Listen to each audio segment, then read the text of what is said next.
3 बार आचमन किया। कितनी बार किया? 3 बार आचमन करने के साथ ही परमात्मा से प्रार्थना को किया है कि हे परमपिता परमात्मा, हम सभी को 3 प्रकार के दुख होते हैं, इन तीनों दुखों से हमें दूर रखिएगा, आध्यात्मिक, आदि भौतिक और आदि दैविक। आध्यात्मिक दुख वे होते हैं जो शरीर के अंदर से ज्वर पीड़ा आदि होते हैं। आदि भौतिक दुख वे होते हैं जो दूसरों से हमें मिलते हैं, सांप, चोर, डाकू, बिच्छू, आतंकवाद, संप्रदायवाद आदि, दूसरों की वजह से कोई क्रोध की बात कह देता।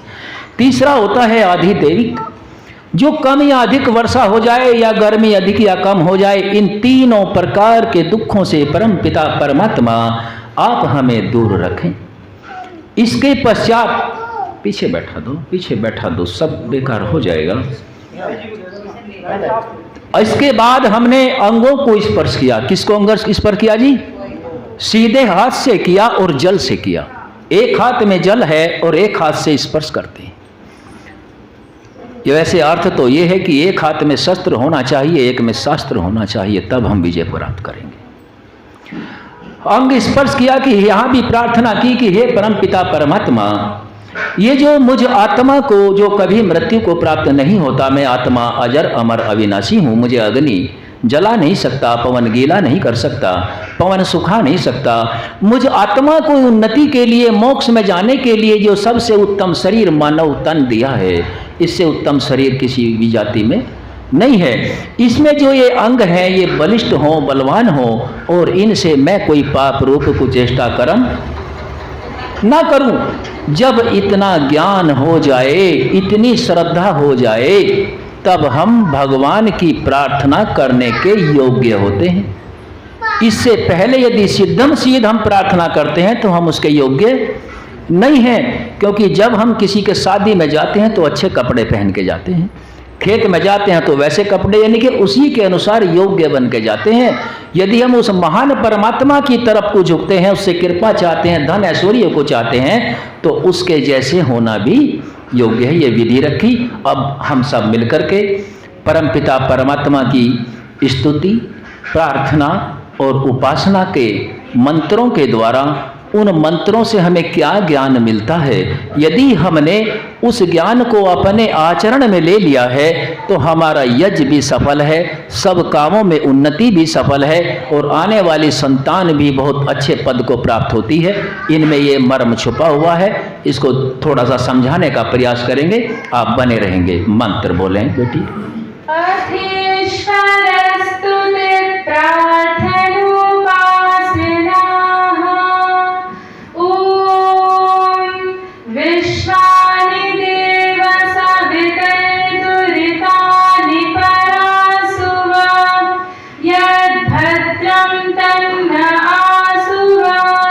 अर्थ को समझें। सभी वेदवाणी को उसके अनुसार नहीं जानते, इसलिए ऋषियों का निर्देश है कि ये 8 मंत्र हैं, इनका ज्ञान तो अवश्य होना चाहिए। बताया गया है, हे सकल जगत के उत्पत्ति करता, समग्र ऐश्वर्य युक्त शुद्ध स्वरूप, सब सुखों के दाता परमेश्वर। परमेश्वर कहेगा दाता है जी, सुखों का, सब सुखों के दाता परमेश्वर, आप कृपा करके हमारे संपूर्ण दुर्गुण, दुर्व्यसन और दुखों को दूर कर दीजिए। जो कल्याणकारी गुण, कर्म, स्वभाव और पदार्थ हैं वह प्राप्त कीजिए। मंत्र में आया है कृपा करके। क्या करके जी? कृपा करके। हमारे जब तक कृपा ईश्वर की नहीं होगी तब तक दुख दूर नहीं होंगे। ये समझने वाली बात है, कृपा किसे कहते हैं। आप विचार करके बताओ, क्या कृपा सबके ऊपर है? 2 चीजें परमात्मा की होती हैं। अगर एक शब्द भी कोई यहां से लेके अपने जीवन में उतार लेगा तो जीवन सफल होगा। इसी का नाम यज्ञ होता है। यज्ञ सबके लिए सफल होता है। कृपा और दया 2 चीजें होती हैं। सूर्य की धूप सबके लिए, हवा सबके लिए, पृथ्वी सबके लिए, अन्न औषधि सबके लिए। तो ये क्या है? परमात्मा की हमारे ऊपर दया है, जो सभी के ऊपर, चोर उचक्का, चोर साध, धर्मात्मा सबके। लेकिन कृपा सबके ऊपर नहीं हो सकती। जो उसकी कृपा का पात्र होगा, कृपा के, उसके ज्ञान के अनुसार चलेगा। कैसे? 4 संतान एक व्यक्ति की हैं, 3 को हिस्सा देता है, चौथे का एप्लीकेशन लिख देता है कि इससे मेरा कोई लेना देना, तो बाप की कृपा चौथे के ऊपर नहीं है, क्योंकि वो बाप की आज्ञाओं का पालन, अब ध्यान से सुनना, नहीं करता। यदि हम भी परमात्मा के शुद्ध चेतन स्वरूप को नहीं जानते और उसके स्थान पर किसी और को पूजते हैं, ध्यान रखो हमारे ऊपर कृपा कभी नहीं हो सकती और ना दुख दूर होंगे, क्योंकि दुख दूर करने का काम तो केवल और केवल उसका है जिसने सारे संसार को रचा है, सारे ब्रह्मांड को रचा है। दूसरा मंत्र बोले। ओम हिरण्यगर्भः समवर्तताग्रे भूतस्य जातः पतिरेक आसीत् सदाधार पृथिवीं व्यामुते मां तस्मै देवाय हविषा विधेम। दूसरे मंत्र में, ये जो मंत्र हम बोल रहे हैं जी, ये मंत्र डायरेक्ट परमात्मा की वाणी है और इसके अलावा कोई भी पुस्तक परमात्मा की वाणी भूमंडल पर नहीं है।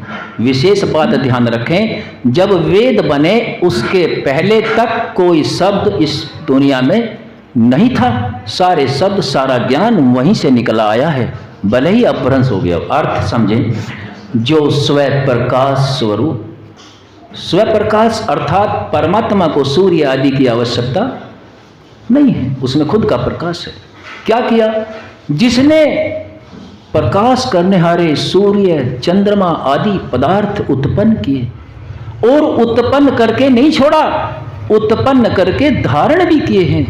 जो उत्पन्न किए के धारण किए हैं, जो उत्पन्न हुए संपूर्ण जगत का प्रसिद्ध स्वामी एक ही चेतन स्वरूप था। इस जगत के कितने स्वामी हैं?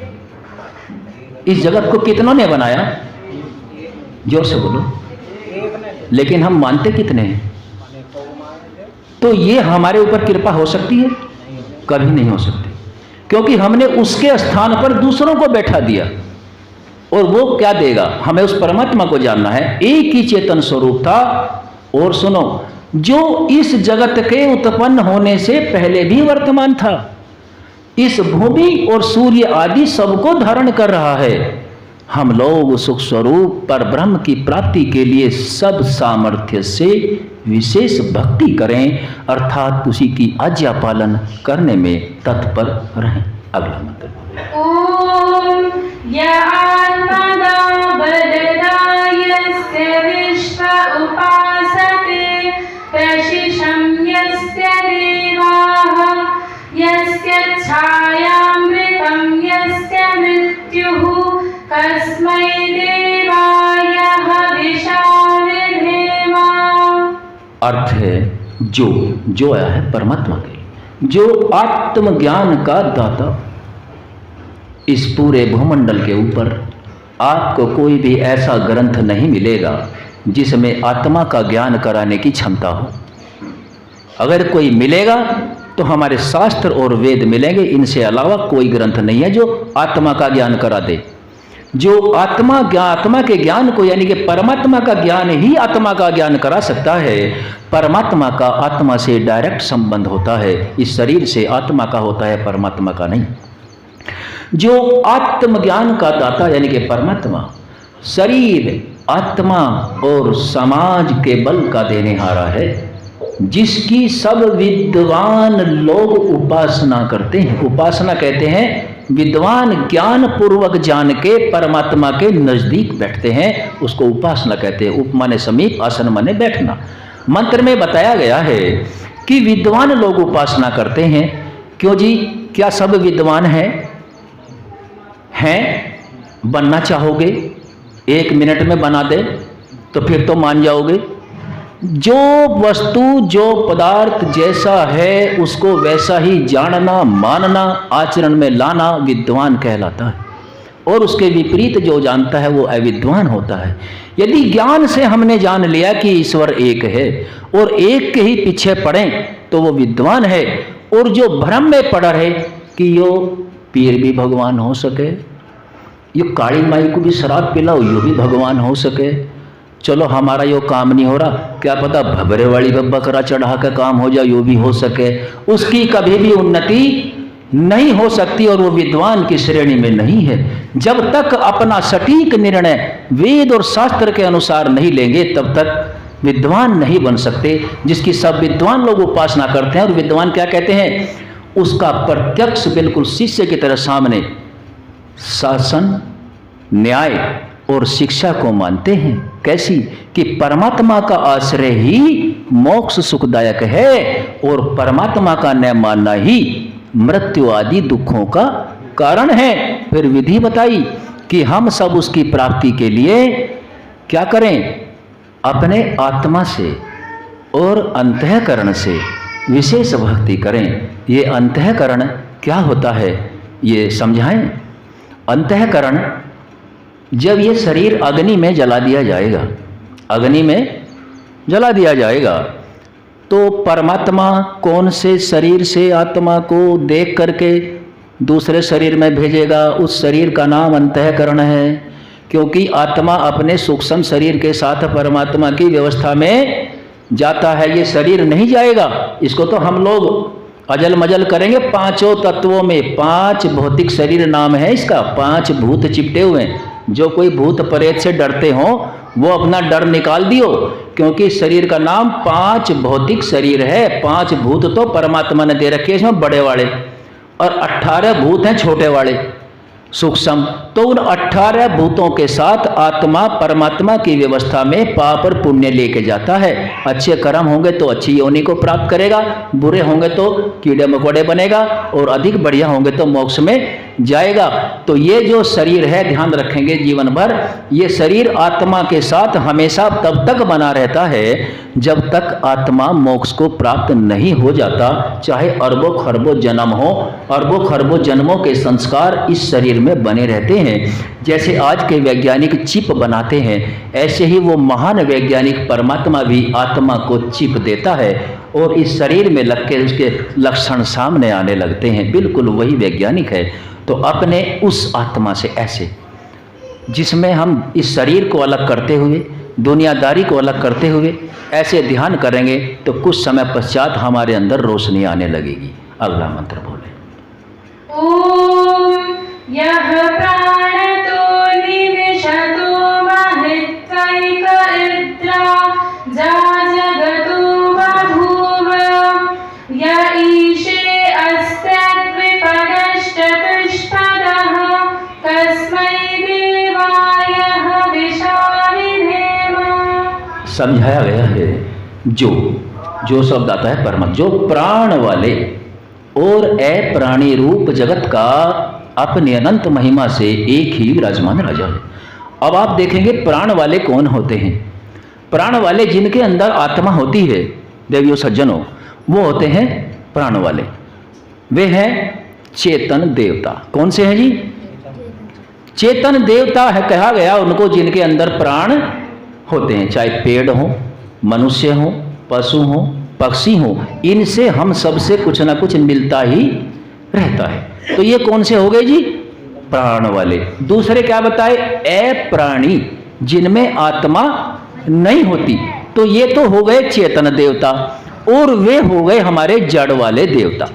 कौन से हैं? वेद में मंत्र आता है, सूर्य देवता, पृथ्वी देवता, चंद्रमा देवता, रापय देवता, औषधि देवता, वनस्पति देवता, विश्वेभ्यो देवता। तो ये सब जड़ देवता हैं। जैसे सूर्य से हमें क्या मिलती है? ये रोशनी। पृथ्वी से अनौषधि, वायु से हमें सांस मिलता है, तो इससे हमारा जीवन चलता। ये किसने बनाए जी? यदि हम एक एक देवता की पूजा करने लगें, या हम देवता के देव महादेव परमात्मा की पूजा करने लगें, कौन सी अच्छी है? महादेव नाम है उसका, देवों का देव महादेव, उसको परमात्मा कहते हैं। तो हमें उस परमात्मा की तो उपासना करनी होती है। शास्त्रों में निर्देश दिया गया, ध्यान से सुने, कि जो जड़ देवता हैं, जिनके अंदर दिव्य गुण है, उनसे हमें उपकार लेना होता है। क्या लेना होता है जी? और जो चेतन देवता हैं, उनका हमें सत्कार करना होता है। उपकार कैसे लें? सूर्य की मुझे उपासना करनी, मान लो मुझे देवता की करनी सूर्य की, समझना बात को। मैं एक लोटा ले लूँ, उसमें चावल डाल लूँ और सिर पे रख लूं और ऐसे डालूं, 13-14 लाख कितने किलोमीटर दूर सूर्य है, ये उपासना ठीक है या जो ऋषियों ने बताई? मैं सूर्य की किरणों को एब्जॉर्ब करके सौर ऊर्जा प्लेट बना के अपना प्रयोजन सिद्ध करूं, वो ठीक है? कौन सी ठीक है? तो यहां ऋषि कहते हैं इनकी सत्कार चेतन का करो और इनसे उपकार लो। वायु है, वायु का पंखा बनाए, पंखे से वो लगा के घुमाएं, फिर अपनी ऊर्जा तैयार करें। जल है, जल से विद्युत तैयार करें। अग्नि है, अग्नि को सामर्थ्य करके डीजल डाल के अपनी प्रजा तैयार करें। यदि हम उस अंजन की आरती उतारने लगे और हत्ती मार के स्टार्ट करके ट्यूबवेल से पानी ना निकालने, कौन सी बढ़िया है? तो जड़ देवताओं से ऋषियों ने कहा उपकार लेना होता है और चेतन देवताओं का हमें सत्कार करना होता है। चेतन देवता वे हैं जो जिंदे होते हैं, मरे हुए चेतन नहीं होते। जैसे हमारे माता पिता हैं, दीवार पे मत लगाओ भोजन को, उनको दो चट दिखा जाएंगे। कपड़ा है, पीर को उड़ा रहे, जट डर लगता पीर को। अपने माता पिता गरीब आदमी तो एकदम उड़ेगा, पीर को तो जट डर लगता ही नहीं। तो इनसे बचना है और इस तरफ को हमें चलना है। माता पिता गुरु आचार्य, दो देवता और हैं।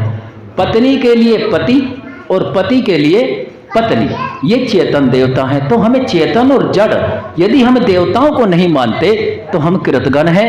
और सभी बहन जी बातें नहीं करेंगे, हमारी सुनेंगे नहीं तो हम रुकेंगे, ऐसा नहीं होगा। अब आगे देखना क्या है कि ये जो चेतन देवता हैं इनका हमें उपकार सत्कार करना होता है और जड़ देवताओं से उपकार लेना होता है। तो पत्नी को देवता बाहर ढूंढने की आवश्यकता नहीं है, घर में जिंदा देवता है। बाहर मिलेगा तो मरा हुआ मिलेगा, जिंदा नहीं मिलेगा। पति के लिए यदि देवी ब्रह्मांड के अंदर कहीं है तो वो पत्नी है, भोजन बनाती है, बच्चे पालती है, वस्त्र धोती, इससे बड़ी देवी कहीं मिल जाएगी जी? जिन घरों में पति पत्नी आपस में एक दूसरे का सम्मान करते हैं वहां स्वर्ग वहीं बन जाता है, कहीं ढूंढने की जरूरत नहीं है। कहीं बद्रीनाथ केदारनाथ ये सब खाने पीने के डंडे बना रखे हैं, इनमें कहीं भगवान तो घर में ही होता है। तो आप सभी को ये मंत्र बताया कि जो जड़ और चेतन जिसने सभी का निर्माण किया है, फिर आगे मंत्र में आया है कि जो स्वयं प्रकाश स्वरूप है उसकी उपासना करने के लिए हम अपनी सकल उत्तम सामग्री से उसकी भक्ति करें। किसकी भक्ति करें? परमात्मा की। सकल उत्तम सामग्री कौन सी मानते हैं हम? या तो अपने पंडित जी को बुलाकर रुपया धकेल देंगे, या गायत्री मंत्र पढ़वा लेंगे 2-4 लाख, ये उत्तम सामग्री है। बिल्कुल गलत है, ये उत्तम सामग्री नहीं है। वेद में बताया, परमात्मा की वाणी में बताया कि उत्तम सामग्री आत्मा के लिए यह शरीर है। इस शरीर में आंख से बहन को बहन देख, बुद्धि से शुद्ध विचार कर, अपने भाइयों को गरीब है उसकी मदद कर, मेहनत करके कमा, दूसरे का धन मत तक। अभी अंग स्पर्श किए हैं, वहां भी ये समझाया गया। तो उत्तम सामग्री से धर्म के अनुकूल कर्म कर, केवल इतना परमात्मा चाहते। अगला मंत्र बोले।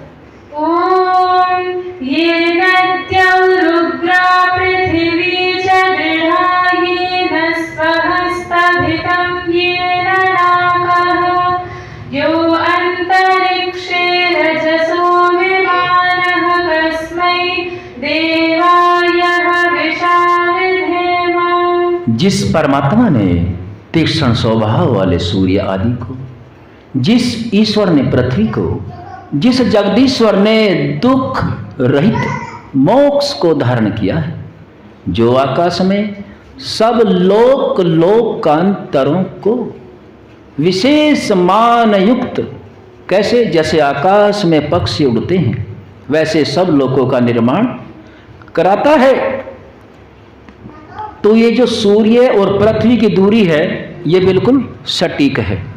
चंद्रमा की और पृथ्वी की दूरी बिल्कुल तय है। यदि सूर्य से पृथ्वी की दूरी कम हो जाती तो भट्टी में तिनके की तरह अब तक ये भस्म हो गई होती।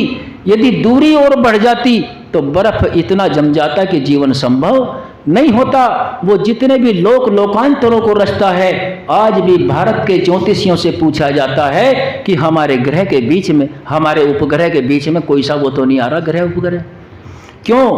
क्योंकि सबको ज्ञात है ये एक विद्या के आधार पर अगर कोई उलट पुलट बनाता तो पृथ्वी तो किंगे कोई घूमती, सूर्य कैसे ही घूमता, क्या अनुमान लग जाता? इसलिए ये सारे विद्या और विज्ञान से बनाए गए हैं, अपनी अपनी उचित दूरी पर हैं और अपनी परिधि में घूमते हैं दाएं बाएं। ऐसे ही हमें भी अपने नियमों से दाएं बाएं नहीं होना चाहिए। दूसरी विशेष बात, इन सबको जैसे आकाश में पक्षी उड़े ना, ऐसे लटक रहे सारे। हमें बहुत पहले बताया जाता कि गाय के सींग पर टिक रही है भाई, ग्रहण हो रहा, चूड़े निकल लिए, भर दो झोला। अरे ये हमारी अज्ञानता, मूर्खता ही तो है। जब सूर्य के पृथ्वी के बीच में चंद्रमा आएगा तभी तो ग्रहण होगा, वो घूमते घूमते आगे, इसमें उनसे क्या लेना देना भाई। हमें बहुत तरीके से लूटा गया। हमारे शरीर परिवार से कोई ना कोई आता जाता रहता है, मृत्यु होती, उसमें भी लूटा गया। जो हमारे पूर्वज राम कृष्ण हनुमान शिव जी गणेश महेश हुए, उनके नाम पे भी लूटा गया। आज हमारे घर के किसी बाबा की आके हमसे कोई बड़ाई कर दे, सोच के देखना, मोटी सी बात है। अर्चे हम कितने ही कंजूस हों तो 100-200 रुपये, तो ये हमारे पूर्वजों की बड़ाई करके ही तो लूटा गया। और हमारे जब माँ बाप गुजरे जब भी लूटा जा रहा। किसी वेद शास्त्र में थोड़ा लिख रहा लूट पाट मचाने को। ये हमारी, अगर हम ग्रंथों को पढ़ लें तो हमें कोई नहीं लूट सकता। तो लोक लोकांतर विशेष मानव, जैसे आकाश में पक्षी उड़ते हैं, जैसे गेंद लटकी हवा में, ऐसे सब लटके हुए हैं, ऐसे पृथ्वी भी लटकी हुई है। इसका कोई बीच में खंबा तार दीवार। आज तो पृथ्वी के चारों तरफ को घूम गए वैज्ञानिक, सूर्य के भी घूम गए, चंद्रमा के भी घूम गए, बृहस्पति के भी घूम गए, कहीं दीवार वार मिली तो ये बताओ उससे बड़ा महान कोई मिल जाएगा क्या? क्यों ना उसी को ढूंढ ले। उसको क्या बताया? उस परब्रह्म की प्राप्ति के लिए सब सामर्थ्य से विशेष भक्ति करें। अपने घरों में दोनों वक्त उस परमात्मा का ध्यान, जो संध्या आदि करते हैं, उनकी सदा उन्नति होती है। अगला मत। ओम प्रजापतिर्नत्वदेतान्यो विश्वा जातानि परिता बभूव यत्कामास्तेर्जुहुमस्तन्नो अस्तु वयं स्याम पतयोरयिनाम्। मंत्र में कितना सुंदर भाव बताया गया है। हे सब प्रजा के स्वामी परमात्मा, आपसे भिन्न, यानी कि परमात्मा से कोई अलग हो, उन इन उत्पन्न हुए जड़ चेतन आदिकों का नहीं तिरस्कार करता है। ये बताओ, किसी को 1-2 किलो सोना मिल जाए, वो कब जाके रखेगा या ऐसे ही फेंक देगा? सिंगवा के रखेगा। कहीं रुपया का थैला मिल जाए, कहीं ऑक्सीजन के बड़ी भारी दिक्कत आ रही हो, सिलेंडर मिल जाए तो वो सिंगवा के रखेगा। लेकिन परमात्मा ने सूर्य की रोशनी मुफ्त दे रखी है, हवा मुफ्त दे रखी है, जल दे रखा है। आज हर महीने बिल आ रहा है बिजली का, इतना हो गया जी। कभी परमात्मा ने बिल भेजा हमारे घर, पानी का भेजा हो? तो मनुष्य तो तिरस्कार नहीं करता, लेकिन वो परमात्मा ने हम आत्माओं की उन्नति के लिए मुफ्त में दे रखा है। इसलिए हम भी जितना हमसे बने परमात्मा की तरफ परोपकार करें। क्या करें? हे सब प्रजा के स्वामी परमात्मा, आपसे भिन्न दूसरा कोई उन इन सब उत्पन्न हुए जड़ और चेतन आदिकों का नहीं तिरस्कार करता है। अर्थात आप सर्वोपरि हैं, आपसे ऊपर कोई भी। जब सबसे ऊपर वाले के साथ दोस्ती होने लग रही, फिर छोटे मोटों को कौन पकड़े? सच्ची बात है ना। सब जिस पदार्थ की, अब देखो कितनी बढ़िया बात, जिस पदार्थ की कामना वाले होके हम आपका आश्रय लेवें और वांछा करें, उसकी कामना हमारी सिद्ध होवे, जिससे हम लोग धन और ऐश्वर्यों के स्वामी होवे। अच्छा, एक बात पे विचार करो, जितने भी साधु सन्यासी हैं, गृहस्थी हैं, इनके पास धन होना चाहिए कि नहीं होना चाहिए? एक पाखंडी धर्म के विरुद्ध बोलता है, वेद के विरुद्ध बोलता है और लाखों रुपया रोज का लेता है, धन उसके पास बढ़ेगा, वो पाखंड बढ़ाएगा। यदि एक धर्मात्मा के पास धन बढ़ेगा तो वो क्या बढ़ाएगा जी? तो हमें अपनी धार्मिक जो हमें लगता हो, वहां यदि हम परमात्मा की कृपा का पात्र बनते हैं तो हमें सोच विचार करके धन का दान करना चाहिए, धन बढ़ाने के लिए। क्यों? क्योंकि हम दान देते हैं, धन घट जाता है, क्योंकि वो दान हमने विचार करके नहीं दिया, गलत जगह दे दिया, धन भी दे दिया लेकिन धन दे के पुण्य नहीं मिला, पाप मिल गया। क्योंकि यदि धर्मानुकूल, जितेंद्रिय, पुरुषार्थी, विवेकी, जितने विवेकी जन हैं, धर्मात्मा योगी पुरुषार्थी हैं, जो धर्म वेद के अनुकूल कार्य करते हैं, यदि वे संस्था के पास धन होगा तो वे बड़ा बड़ा काम कर देंगे।